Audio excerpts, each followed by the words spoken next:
Hello students, आज की class में जो हम टॉपिक कर रहे हैं वो हम कर रहे हैं लॉ ऑफ इनहेरिटेंस।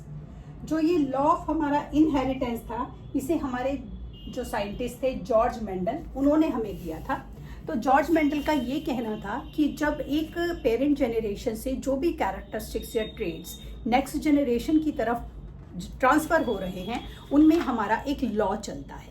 तो उन्होंने जो लॉ दिया, उन्होंने हमें दिया मोनोहाइब्रिड इनहेरिटेंस। मोनोहाइब्रिड इनहेरिटेंस, इसमें उन्होंने क्या कहा? इसमें उन्होंने कहा कि जो भी कैरेक्टरिस्टिक्स ट्रेट हमारे ट्रांसफ़र हो रहे हैं हमारे पेरेंट्स जनरेशन से नेक्स्ट जनरेशन की तरफ, वो हमारे हो रहे हैं 3:1 की रेशो में। दूसरा उन्होंने हमें लॉ दिया डाई हाइब्रिड।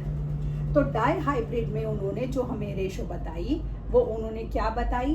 वो रेशो उन्होंने हमें बताई 9:3:3:1।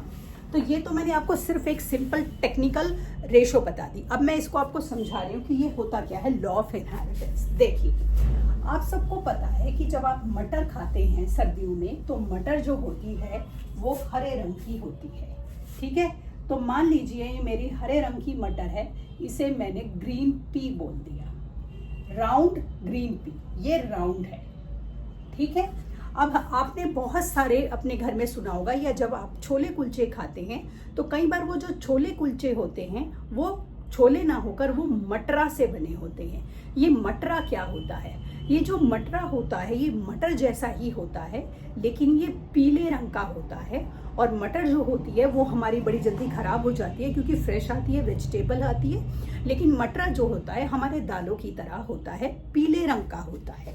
तो मान लीजिए जब मैंने ग्रीन पी ली, इसके साथ मैंने रिंकल्ड मैंने, होता ये भी गोल ही है बट इस पे इस तरह से रिंकल बने होते हैं, ठीक है। रिंकल्ड मैंने ले लिया येलो पी, रिंकल्ड, ठीक है। जैसे सर्दियों में हमारे हाथों पर रिंकल्स पड़ जाते हैं, तो रिंकल्ड येलो पी ले लिया। अब हम क्या कर रहे हैं? हम जॉर्ज मेंडल का लॉ ऑफ इनहेरिटेंस समझ रहे हैं क्या होता है। अब हमने क्या करा? इसको क्रॉस ब्रीड करा दिया। ग्रीन पी जो कि राउंड थी, येलो पी जो कि रिंकल थी। तो अब देखिए लॉ ऑफ इनहेरिटेंस कैसे लगेगा। अब जिससे हमें 4 वैरायटी मिल सकती है, वो क्या हो सकती है? हमारी रिंकल्ड ग्रीन पी, ठीक। उसके बाद राउंड येलो पी, पी मतलब मटर, ठीक है। उसके बाद आपका हमारा राउंड ग्रीन तो था ही, और रिंकल्ड येलो। आपको ये 4 वैरायटी मिल जाएगी, wrinkled green, wrinkled yellow, round yellow, round green. तो इस तरीके से हमारा लॉ ऑफ इनहेरिटेंस हमारा वर्क करता है। अब ये जो हमें दिख रही हैं, विजिबल हैं कि कलर जो है उसका ग्रीन है या येलो है या वो रिंकल्ड है या वो राउंड है, इसे हम फेनोटाइप बोलते हैं। फेनोटाइप जो कि हमें विजिबल है, हमें पता लग रहा है साथ ही साथ कि ये इसका कलर होगा। तो ये हमारा होता है लॉ ऑफ इनहेरिटेंस, ठीक। अब हमारे लॉ ऑफ इनहेरिटेंस में जैसे कि आप इसको इस तरीके से समझ सकते हैं कि जैसे एक कपल है जिसमें जो मॉम है उनके बाल ब्लॉन्ड हैं और जो फादर हैं उनके बाल ब्लैक हैं। तो हो सकता है अगर उनके दो बच्चे हैं तो एक के बाल जो हैं वो काले हों और एक के ब्लॉन्ड हो सकता है दोनों के ब्लॉन्ड हो सकता है दोनों के काले हों, और हो सकता है हमारा जो उनके बालों का रंग है वो मिक्स हो। तो इस तरीके से हम बोलते हैं कि ये जो हमारे विजिबल कैरेक्टरिस्टिक्स होते हैं, ट्रेट्स होते हैं, इन्हें हम बोलते हैं फेनोटाइप, ठीक है। अब एक जो बहुत ज़्यादा चीज़ें जो आप पढ़ते हो और आप अपने आसपास भी सुनते हो, वो होते हैं हमारे blood group.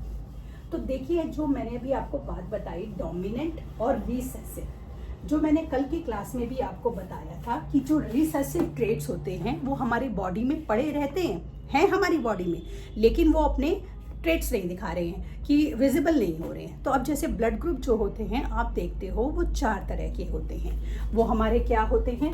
Blood group A positive या ए नेगेटिव, बी, ए बी, और हमारा ओ। तो अब क्या होता है, इसमें बहुत सारे लोग बोलते हैं कि जो ओ ब्लड ग्रुप होता है वो रेयर होता है, और ये बहुत कम लोगों का होता है। अब इसका आज रीज़न समझते हैं कि ऐसा क्यों होता है। तो देखिए, जो ब्लड ग्रुप ए और बी होते हैं ये दोनों डोमिनेंट होते हैं। तो ये भी डोमिनेंट है, ये भी डोमिनेंट है। तो अभी मैं समझाऊंगी रीज़न। और ये हमारा क्या होता है, ओ, ये हमारा रिसेसिव होता है। अब मान लीजिए कि मदर और फादर दोनों का जो ब्लड ग्रुप है, एक का ब्लड ग्रुप है ए और एक का ब्लड ग्रुप है हमारा बी, तो ये दोनों ही डोमिनेंट है। तो जो ब्लड ग्रुप होगा बच्चे का वो क्या हो सकता है, वो हो सकता है ए बी। ठीक है। अब अगर मान लीजिए एक का ए है और दूसरे का भी ए है, तो ब्लड ग्रुप हमारा क्या हो जाएगा, हमारा ए हो जाएगा। अब एक का बी है और दूसरे का भी बी है, तो ब्लड ग्रुप बी हो जाएगा। ठीक है। क्यों हो जाएगा, क्योंकि ये सारे क्या थे, डोमिनेंट थे। अब देखिए अंदर एक का ए है और दूसरे का ओ है, क्योंकि ये रिसेसिव है तो इसका ब्लड ग्रुप क्या होगा, ए होगा। एक का बी है, दूसरे का ओ है, तो ब्लड ग्रुप क्या होगा, बी होगा। क्यों होगा बी, क्योंकि ओ क्या है, रिसेसिव है। ओ कब आएगा, जब दोनों का ही ब्लड ग्रुप ओ होगा, तब हमारा जो ब्लड ग्रुप होगा वो ओ होगा। क्योंकि इतने सारे केसेस में ब्लड ग्रुप ओ होगा ही नहीं, इसीलिए जिसका भी ब्लड ग्रुप ए ओ होता है वो क्या होता है, वो रेयर होता है। जो ब्लड ग्रुप ए वाले हमारे पर्सन होते हैं वो क्या होते हैं, वो यूनिवर्सल डोनर होते हैं। वो किसी भी ब्लड ग्रुप के लोगों को ब्लड को डोनेट कर सकते हैं। कौन से, ओ वाले। लेकिन वो एक्सेप्ट सिर्फ किससे कर सकते हैं, ओ वालों से ही कर सकते हैं। तो ये आपको ध्यान रखना है। तो जो ब्लड ग्रुप ओ है वो यूनिवर्सल डोनर होते हैं, यूनिवर्सल एक्सेप्टर नहीं होते हैं। वो ले सिर्फ ओ वाले से सकते हैं और दे वो हर किसी को सकते हैं। बाकी के केसेस में जिसका भी जो भी ब्लड ग्रुप होगा वो उसे उसी से मिलेगा। ठीक। अब हमने कल की क्लास में क्रोमोसोम्स के बारे में पढ़ा था। ब्लड ग्रुप हो गया, क्रोमोसोम्स के बारे में हमने पढ़ा कि हम सब की बॉडी में 23 पेयर ऑफ क्रोमोसोम्स होते हैं, जो कि जिसमें से 22 पेयर्स ऑफ क्रोमोसोम्स हमारे मैच करते हैं। और जो हमारा लास्ट पेयर ऑफ क्रोमोसोम होता है वो मेल में हमारा होता है हमारा एक्स और वाई, और फीमेल में हमारा होता है एक्स और एक्स। तो अब अगर एक्स और एक्स का फ्यूजन हो रहा है तो जो बॉर्न चाइल्ड होगा उसका जो जेंडर होगा वो गर्ल होगा। ठीक है। अगर y और x का फ्यूजन होगा या x और y का फ्यूजन होगा तो जो बॉर्न चाइल्ड है उसका जेंडर क्या होगा, उसका जेंडर बॉय होगा। तो इस तरीके से जो बेबी का जेंडर है वो किस पर डिपेंड करता है, जो बेबी का जेंडर है वो डिपेंड करता है फादर पर, क्योंकि मदर के अंदर तो Y क्रोमोसोम है ही नहीं। तो इसीलिए ये कहा जाता है कि उस बच्चे का जो जेंडर है वो डिसाइड करने वाले फैक्टर जो होते हैं वो कौन होते हैं, वो फादर का क्रोमोसोम होता है।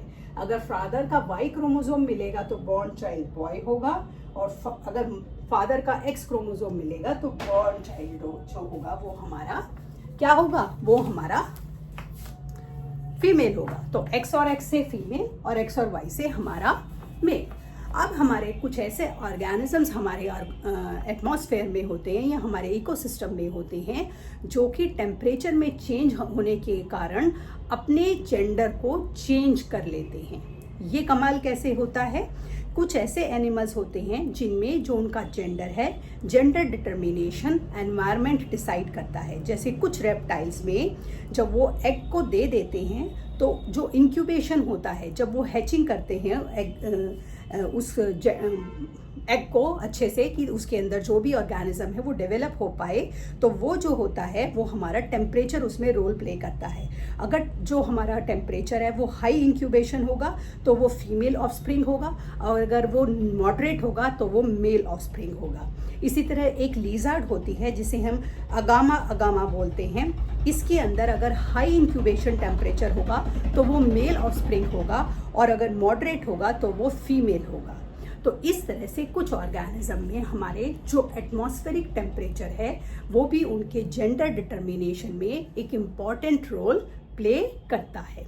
तो इस तरीके से जो हमारे क्रोमोसोम्स हैं या जो हमारी हेरिडिटी इंफॉर्मेशन है वो एक जनरेशन से दूसरी जनरेशन में ट्रांसफ़र होती रहती है।